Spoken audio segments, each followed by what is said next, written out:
Hello students, welcome my YouTube channel. बेटा एक बार फिर से आ गए हम आपके लिए यूपी टीजीटी पीजीटी एग्जाम में हिंदी के भक्ति काल से संबंधित महत्वपूर्ण प्रश्न लेकर। यह हमारा भक्ति काल का पहला वीडियो है बेटा, पहली क्लास है। इससे पहले हम आदिकाल की और हिंदी साहित्य के इतिहास की क्लास पढ़ा चुके हैं। बीच बीच में हम व्याकरण की क्लासेस भी आपको डाल रहे हैं। हम उम्मीद कर रहे हैं आपको बहुत हेल्पफुल साबित होंगी। जितने प्रीवियस ईयर प्रश्न है वो तो हम आपको दे रहे हैं, हम नए प्रश्न बनाने की भी कोशिश कर रहे हैं। अगर आप वीडियो देख रहे हैं तो बेटा प्लीज़ कमेंट जरूर करें और लाइक जरूर करें, ताकि हमें वीडियो बनाने के लिए आगे के लिए और मोटिवेशन मिले। तो चलिए बेटा वीडियो प्रारंभ करते हैं। प्रश्न संख्या 1 ये कहते हैं, पहले बेटा भक्ति काल के बारे में सुन लो कि भक्ति काल में क्या हुआ था। भक्ति काल में लोग दो शाखाओं में बट गए थे, एक सगुण भक्ति धारा, एक निर्गुण भक्ति धारा। सगुण भक्ति धारा के लोग मूर्ति पूजा किया करते थे और निर्गुण भक्ति धारा के लोग केवल निरंकार ब्रह्मा की उपासना किया करते थे। वो कहते थे भगवान दुनिया की छोटी से छोटी चीज में भी व्याप्त है और बड़ी से बड़ी चीज में भी। ऐसी कोई चीज नहीं है जिसमें भगवान व्याप्त ना हो। जो सगुण काव्य धारा के लोग थे वो राम की मूर्ति पूजा, कृष्ण की मूर्ति पूजा किया करते थे। ठीक है बेटा। एक इसमें तीसरी शाखा थी सूफी प्रेम पाख्यान शाखा। इन्होंने क्या किया था, ये लोग प्रेम आख्यान लिखा करते थे अवधी भाषा में। ठीक है, चलिए प्रारंभ करते हैं। ये कह रहे हैं भक्ति आंदोलन के उदय के बारे में निम्नलिखित में से कौन सा कथन सही नहीं है। ए, ग्रियर्सन के अनुसार भक्ति आंदोलन विदेशी वस्तु है जिसके बारे में हर भारतीय को ज्ञान है। बी, रामचंद्र शुक्ल के अनुसार भक्ति आंदोलन बाहरी आक्रमण की प्रतिक्रिया है। सी, हजारी प्रसाद द्विवेदी के अनुसार भक्ति आंदोलन भारतीय चिंता का स्वाभाविक विकास है। डी, मैनेजर पांडे के अनुसार भक्ति आंदोलन का जन्म, ये जन्म में बेटा भक्ति आंदोलन जन संस्कृति का आंदोलन है। अब देखिए बेटा ये कह रहे हैं कि ग्रियर्सन ने कहा कि भक्ति आंदोलन विदेशी वस्तु है जिसके बारे में हर भारतीय को ज्ञान है। तो बेटा ये गलत है, इसका आंसर हो जाएगा ए। ठीक है, अब इस पे बात करते हैं हम। रामचंद्र शुक्ल के अनुसार भक्ति आंदोलन बाहरी आक्रमण की प्रतिक्रिया है। रामचंद्र शुक्ल ने अपने हिंदी साहित्य के इतिहास में जो उन्होंने 1929 ईस्वी में लिखा था उसमें उन्होंने बताया था कि जो ये आंदोलन है, ये जो बाहरी आक्रमण लोगों के ऊपर हो रहे हैं उससे बचने के लिए लोगों को जो एक आस, जो एक ठिकाना चाहिए वो उन्हें भगवान ही मिला। तो अंत में जब उन्हें लगा कि अब कहीं से बचा नहीं जा सकता तो सब लोग अपने अपने भगवान की शरण में चले गए। अब ये कह रहे हैं, हजारी प्रसाद द्विवेदी जी कह रहे हैं भक्ति आंदोलन भारतीय चिंतन धारा का स्वाभाविक विकास है। वो कह रहे हैं कि हमारी भारत की संस्कृति ऐसी है, हमारे भारत के लोग ही ऐसे हैं कि उनके मन में ईश्वर के प्रति बड़ी श्रद्धा और भाव है और ये एक नेचुरल प्रोसेस है। लोगों के मन में हमारी संस्कृति के अनुसार भगवान के प्रति श्रद्धा पैदा हुई है। अब मैनेजर पांडे क्या कह रहे हैं, ये कह रहे हैं कि भक्ति आंदोलन जन संस्कृति का आंदोलन है। ये हमारे भारत की संस्कृति को बढ़ावा देने के लिए ये आंदोलन चलाया गया। बाकी बेटा ग्रियर्सन वाला गलत है, बाकी ये तीनों ठीक है। चलिए इसका आंसर हो जाएगा ए। प्रश्न संख्या 2, समग्र भक्तिकालीन काव्य पर कौन सी विशेषता लागू होती है। ए, अवतारवाद में विश्वास। बी, जाति प्रथा का निषेध। सी, अहंकार का त्याग। और डी, ईश्वरीय लीलागान।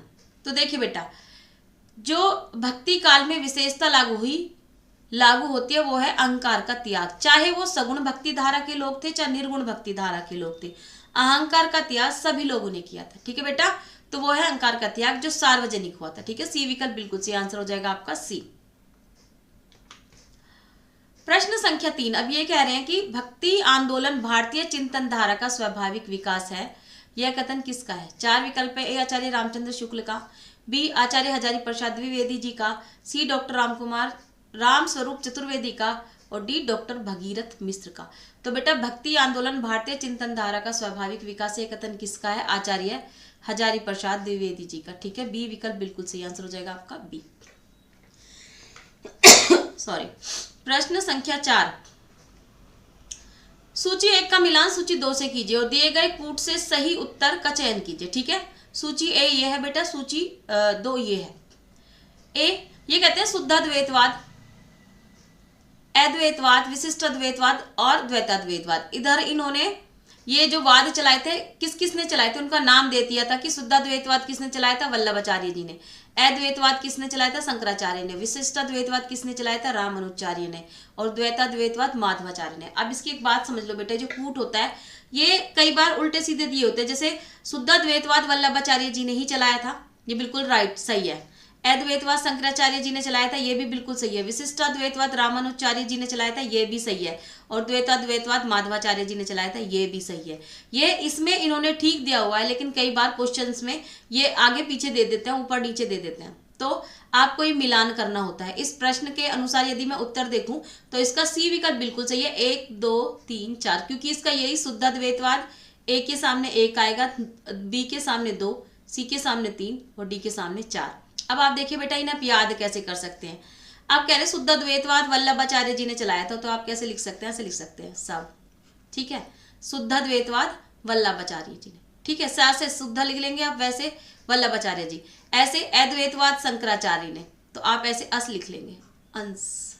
ये अद्वैतवाद शंकराचार्य जी ने चलाया। विशिष्टाद्वैतवाद रामानुजाचार्य जी ने चलाया, तो इसे वीर लिख लेंगे हम।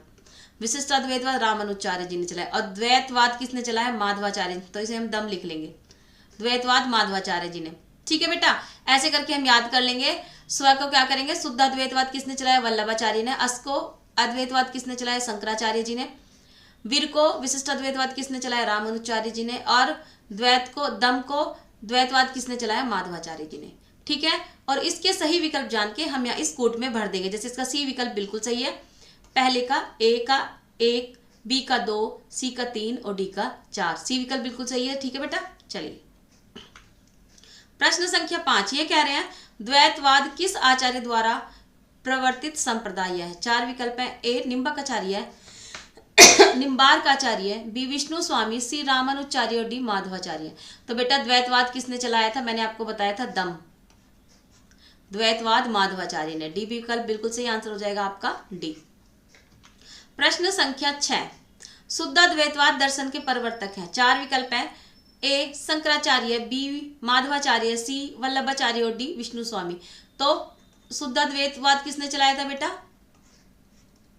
सब शुद्धाद्वैतवाद वल्लभाचार्य, सी विकल्प बिल्कुल चाहिए, आंसर क्या हो जाएगा आपका सी। चलिए बेटा नेक्स्ट प्रश्न देखते हैं। निम्नलिखित को सुमेलित कीजिए तथा नीचे दिए गए कूट द्वारा सही उत्तर चुनिए, ठीक है बेटा। अब हम देखते हैं कि विशिष्टाद्वैतवाद किसने चलाया था बेटा, सूची ए में दिया हुआ है। सबसे पहले विशिष्टाद्वैतवाद किसने चलाया था, रामानुजाचार्य ने, तो ये हो गया आपका ए, ठीक है। उसके बाद आता है बेटा आपका द्वैतवाद किसने चलाया था, माधवाचार्य जी ने, ये हो गया आपका बी, ठीक है बेटा। उसके बाद आता है आपका शुद्धाद्वैतवाद किसने चलाया था, विष्णु स्वामी ने, ये हो गया आपका सी, ठीक है। और फिर आता है आपका द्वैतवाद किसने चलाया था, द्वैतवाद तो बेटा माधवाचार्य जी ने चलाया था। और द्वैतवाद चलाया था आपका निम्बकाचार्य जी ने, ये होता है आपका डी, ठीक है बेटा। अब आप ये देख लीजिए, मैंने आपको बताया था विशिष्टाद्वैतवाद किसने चलाया था, रामानुजाचार्य ने, उसके लिए हमने एक शब्द दिया था, वो था वीर, ठीक है। द्वैतवाद किसने चलाया था, द्वैतवाद माधवाचार्य जी ने, उसके लिए हमने आपको शब्द दिया था दम, ठीक है।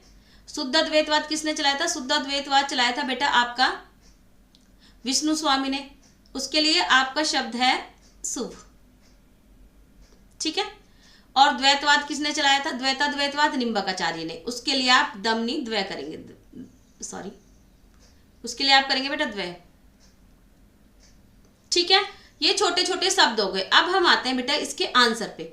यदि हम आंसर देखें तो क्या होना चाहिए, ये होना चाहिए बेटा, ये होना चाहिए आपका पहले नंबर पे क्या आता है, विशिष्टाद्वैतवाद किसने चलाया था, रामानुजाचार्य जी ने।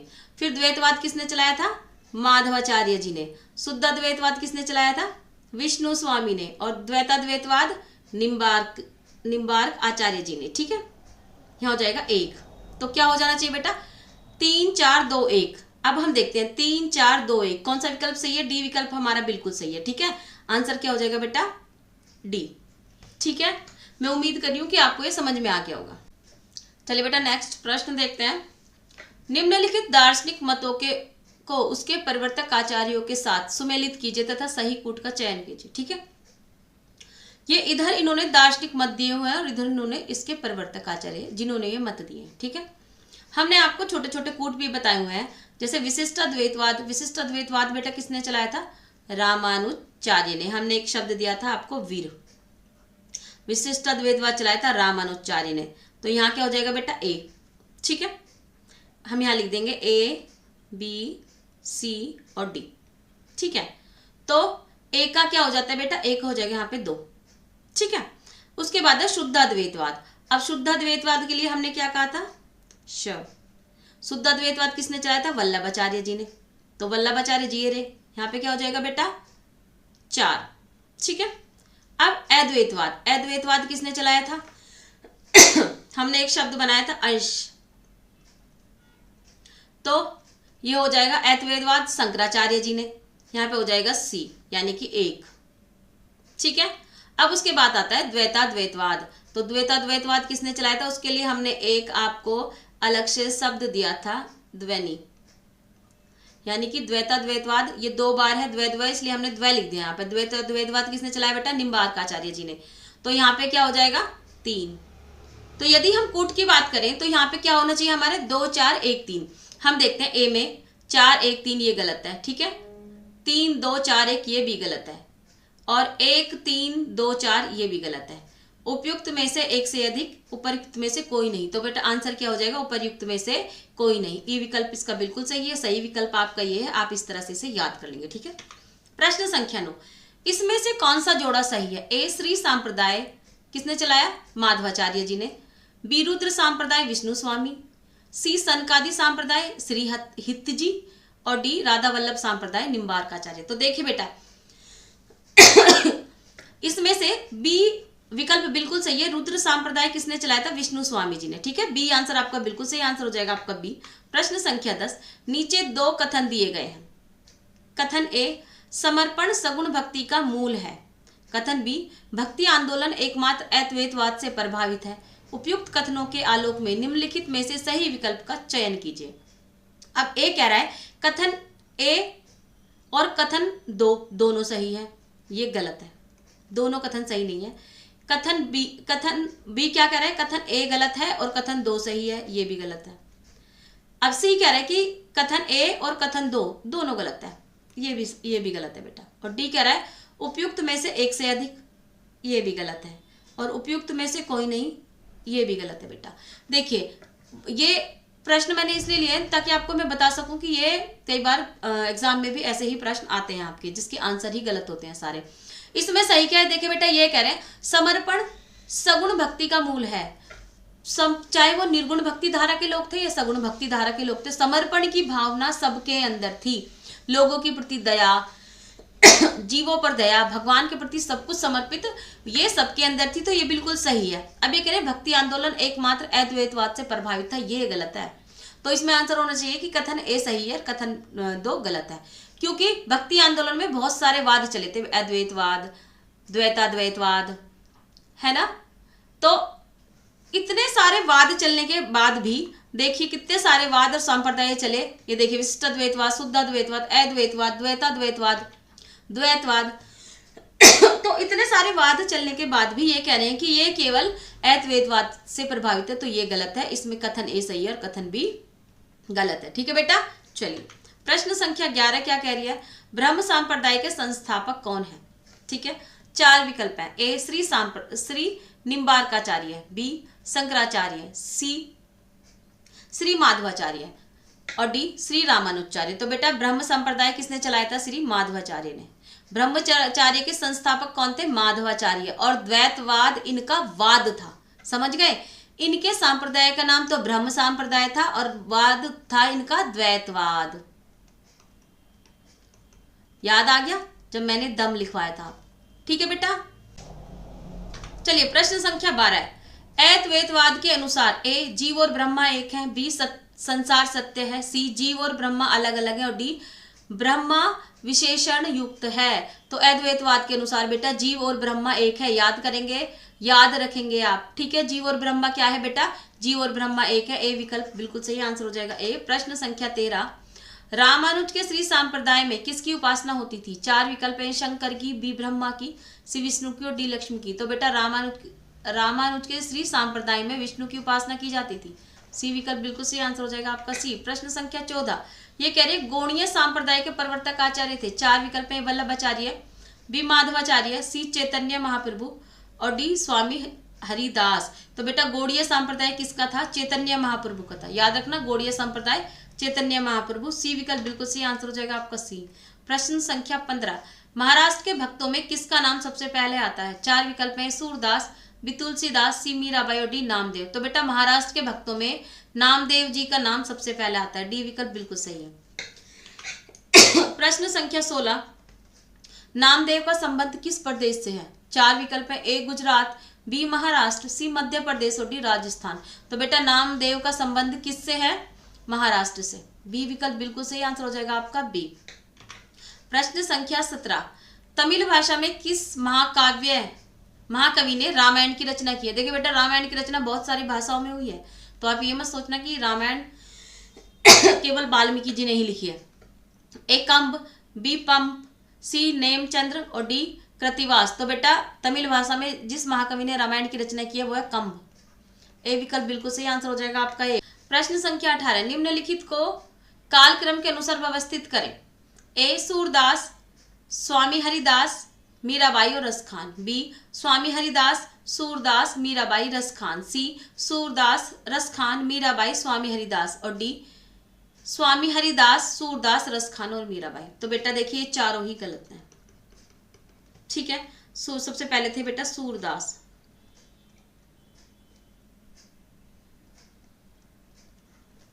दूसरे नंबर पे थे हरिदास जी। तीसरे नंबर पे थे बेटा मीराबाई।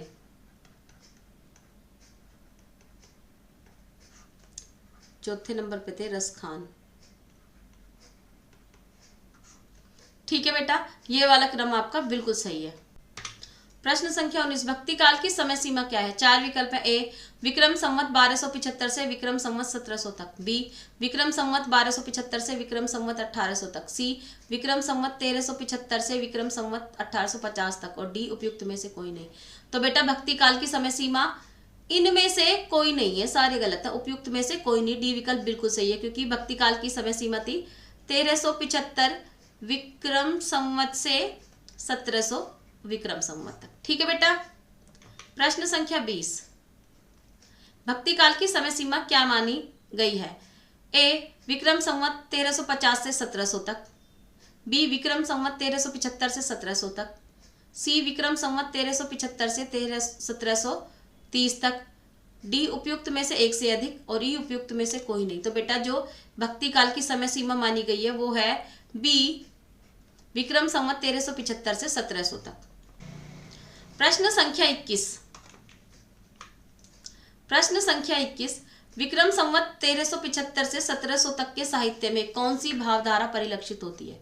ए श्रृंगारिकता, बी वीरता, सी रीति और डी भक्ति। तो बेटा इस काल को क्या कहा गया था?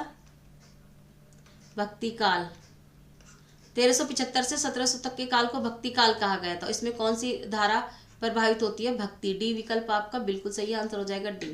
प्रश्न संख्या 22, इसमें से अकबरी दरबार के नवरत्नों में शामिल कवि है? 4 विकल्प है, रसखान, बी कुंभन, सी रहीम और डी तुलसीदास। तो बेटा अकबर के दरबारी नवरत्नों में से एक है रहीम। ठीक है, रहीम दास अकबर के दरबार में रहा करते थे। प्रश्न संख्या 23 कह रहे हैं रहीम किसके दरबारी कवि थे? ए पृथ्वीराज, बी अकबर, सी रतन सेन और डी भोजराज। तो बेटा रहीम किसके दरबार के कवि थे? तो बेटा रहीम अकबर के दरबार के कवि थे। ठीक है, बी विकल्प सही है। प्रश्न संख्या 24, कवित कहो, दोहा कहो, तुले न छपैया छंद, विरचो यह विचार के, यह बरखे रसकंद। यह काव्य पंक्तियां किसकी हैं? ए तुलसीदास, बी रहीम, सी त्रिलोचन शास्त्री और डी भारतेंदु हरिश्चंद्र। तो बेटा ये पंक्तियां किसकी है? रहीम दास जी की। बी विकल्प बिल्कुल सही आंसर हो जाएगा आपका बी। प्रश्न संख्या 25, भक्ति के सोता को दक्षिण से उत्तर भारत में परिलक्षित होने के सिद्धांत का समर्थन करने वाले विद्वान हैं? 4 विकल्प है, ए ग्रियर्सन, बी हजारी प्रसाद द्विवेदी, सी आचार्य रामचंद्र शुक्ल और डी जयशंकर प्रसाद। तो बेटा ये है आचार्य रामचंद्र शुक्ल। सी विकल्प आपका बिल्कुल सही आंसर हो जाएगा आपका सी। हमने आपको ये पूरी क्लास करा दी, उम्मीद करें आपको समझ में आया होगा और याद भी हुआ होगा। जितने क्वेश्चन प्रीवियस थे हमने वो तो दिया ही, नए क्वेश्चन भी देने की कोशिश की। उम्मीद करी हूँ आपको ये वीडियो पसंद आ रही होगी। तो बेटा यदि आपको हमारी वीडियो पसंद आई है तो इसे लाइक करें, शेयर करें और हमारे चैनल को सब्सक्राइब करें और कमेंट जरूर करें। मिलते हैं अगली वीडियो में। नमस्कार, आपका दिन मंगलमय हो।